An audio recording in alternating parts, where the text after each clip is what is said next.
Hali gani mwanafamilia wa channel tupendwa hii hapa ya Vizoza Media. Kama ndo mara kwa kwanza basi usisahau kusubscribe, kulike, kushare pamoja na kucomment. Bwana Niffer atangaza jambo lake rasmi kama tunavyoweza kuona huko mambo yanavyozidi kutaradadi.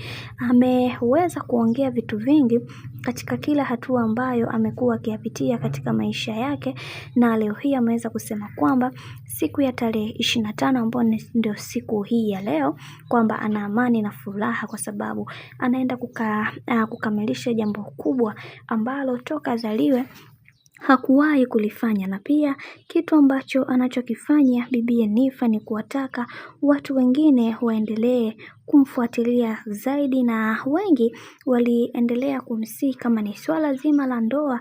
Kiukweli kwa upande wa Niffer anatakiwa kuweza kutulia kwa kipindi hiki, kwa sababu amekuwa mtu ambaye anahangaika sana kwenye masuala mazima ya mahusiano. Na pia tumeweza kuona baadhi ya watu wengi sana waliweza kufunguka na kusema kwamba kiukweli bibi Niffer amekuwa akiteseka sana kwenye swala zima la mahusiano, na sijajua anafikiria nini kwenye hiki ambacho anachotaka kukifanya kwa mara nyingine, kwa sababu haya ambayo anaoyafanya yatakuja kumkosti baadaye. Lakini tumeweza kuona baadhi ya watu wengi waliweza kufunguka na kumwambia kwamba mbio za sakafuni siku zote huishia ukingoni. Wacha tuone mwisho wa haya yote itakuwaje, kwa sababu naona huyo mwanaume ambavyo atakavyoenda kunyanyaswa na Niffer kama alivyoweza kunyanyaswa OG.